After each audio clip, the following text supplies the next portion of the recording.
छोरियां किसी से कम ना हो। सिर दर्द की डेली टेबलेट खानी पड़ रही थी सर, इतना स्ट्रेस था। तो सच जब लड़ना शुरू करता है सर, तो बड़े बड़ों के पैर कांप जाते हैं, बड़े बड़ों की हार हो जाती है। वो पेपर माफियाओं की वजह से पीड़ित था, वो इन चोरों की वजह से पीड़ित था, वो इन गुलामी की जंजीरों में बंधे आरपीसी के मेंबर्स जो सरकारों के दबाव में हैं, जो लालच के दबाव में हैं, जो अपना जमीन बेच चुके थे, उन सबको आज बहुत बड़ा करारा जवाब मिला है। हाल ही में कुछ दिन पहले एक आमिर खान की फिल्म आई थी। उसमें फिल्म में जो दो कैरेक्टर्स थे, उनकी बच्चियां थी, उनको अगर आप देखेंगे और एक शख्स से आपको मैं अभी दिखाऊंगा, उसको अगर आप देखेंगे तो आपको एक सिमिलरिटी उसमें मिलेगी। वो है कि मेरी छोरी है, छोरों से कम नहीं है। भले हम ये कहते हैं कि किस तरीके से अगर हम देखा जाए तो उसमें बात करें, हर तरीके से लड़कियां अपने अलग अलग लेवल पे आगे आकर के विरोध करती हैं, दर्ज करवाती हैं, जो अपने हक के लिए लगातार वो लड़ रही है। आखिरकार एसआई भर्ती को लेकर के 2021 में पेपर लीक हुआ था, उसको लेकर के फिलहाल निष्कर्ष है, डिटेल्स है, कोर्ट की ओर से डिसीजन आ चुका है।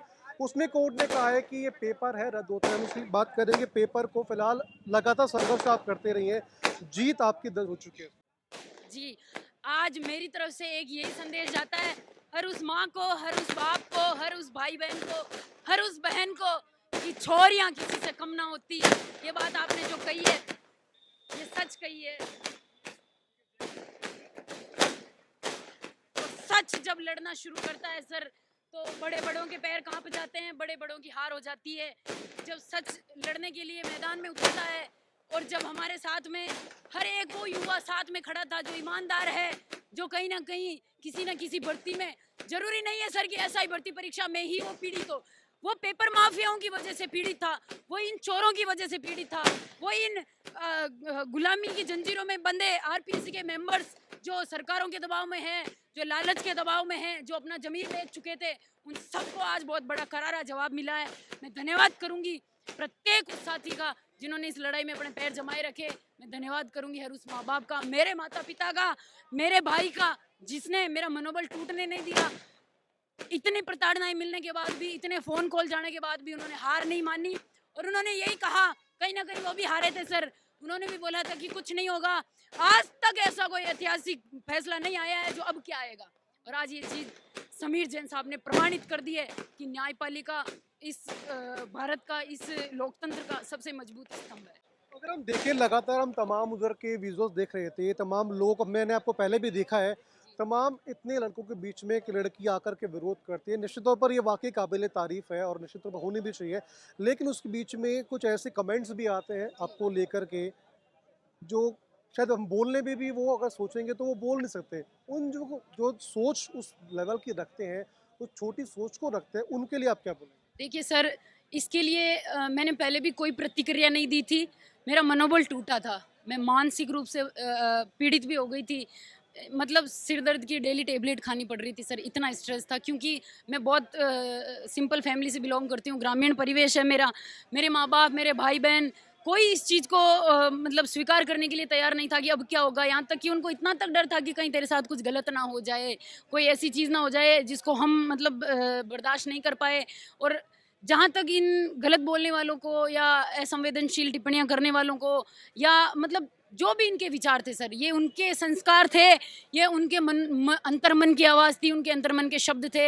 ऐसे तुच्छ सवालों के जवाब देने के लिए एक समझदार और एक सतर्क नागरिक होने के नाते मैं ज़रूरी भी ना तो कल समझती थी सर, ना आज समझती हूँ। अगर उनको हम ये समझें कि थोड़ा-सा अगर हम आगे फॉरवर्ड बढ़ें, आज तो फिलहाल जीत का निष्कर्ष आया कि सिंगल बेंच ने कोर्ट इस फैसले को रद्द कर दिया है।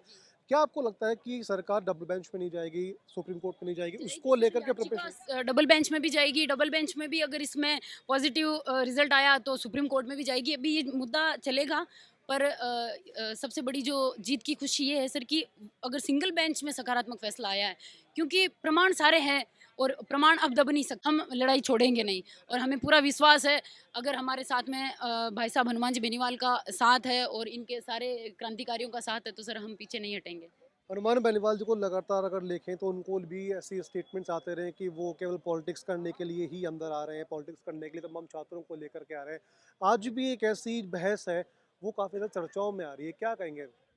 सर बहुत मतलब छोटी मानसिकता दर्शाती है सर ये चीज़ कि उनको ये बोलती है कि राजनीति कर रहे हैं तो वो राजनीति क्यों नहीं करेंगे सर। आज आप पत्रकार हो तो आप अपना काम कर रहे हो, मैं एज ए स्टूडेंट हूँ तो मैं मेरी लड़ाई लड़ रही थी और मैं उस मुद्दे पे आज बोल रही हूँ। और तो उनका पृष्ठभूमि जब उनकी राजनीति है तो सर वो राजनीति के कार्यकर्ता है, वो कर्मठ है, उनके लिए उनके काम है, वो क्यों नहीं करेंगे? आखिरकार क्यों नहीं करेंगे आप बताइए? क्या वो स्टूडेंट बैठ के बैठेंगे यहाँ पे? नहीं ना। तो सर इस बात में कोई दो राय नहीं है कि वो राजनीति कर रहे हैं, ऑब्वियस वो राजनीति कर रहे हैं, वो करेंगे। लेकिन इसका मतलब ये थोड़ी है कि उनको सिर्फ एक एसआई का ही मुद्दा मिला है राजनीति करने के लिए। आज से नहीं लड़ रहे ना सर, जिस इंसान ने अपने दम पे पार्टी बनाई, जिस इंसान ने किसानों का दिल जीता, युवाओं का दिल जीता, भले ही आज राजस्थान में उनकी एक भी सीट नहीं है, ये उनकी हार नहीं है सर। मैं आज मेरी आत्मा से, मेरे अंतर्मन से ये चीज़ बोल रही हूँ कि ये उनकी हार नहीं है, ये हर उस किसान की हार थी, हर एक उस युवा की हार थी। क्योंकि बीजेपी सरकार और कांग्रेस सरकार आज मुखौटा पहन के बैठी है राजनीति का, उनके अंदर हमारे लिए संवेदनशीलता ही नहीं है सर। क्योंकि संवेदनशीलता होती तो हमसे यहाँ मिलने आते, हमारी दशा पूछते कि इसके अंदर क्या चल रहा है, क्या नहीं चल रहा है। आप तसल्ली रखिए, सत्य का फैसला होगा, सत्य की जीत होगी। हमें किसी तरीके से तो पुकारते, लेकिन कभी कोई सूद पूछने नहीं आया। इसलिए हनुमान जी बेनीवाल का तो जितना धन्यवाद करे वो बारंबार धन्यवाद के काबिले तारीफ है, वो थे और आगे भी रहेंगे। फिलहाल इन सब ने बात की तो जाना कि लगातार जो छात्रों की जीत थी वो यहाँ पर दर्ज है, वो हो चुकी है। खैर अब आने वाले दिनों में ये निष्कर्ष निकल कर सामने आएगा कि आखिर आगे का फैसला सरकार किस तरीके से लेती है। लेकिन हाँ, आज की जीत को आरएलपी के तमाम समर्थक है वो यहाँ पर सेलिब्रेट कर रहे हैं। वीडियो जर्नलिस्ट मोहित शर्मा के साथ रौनक पारेख, पंजाब केसरी टीवी, जयपुर।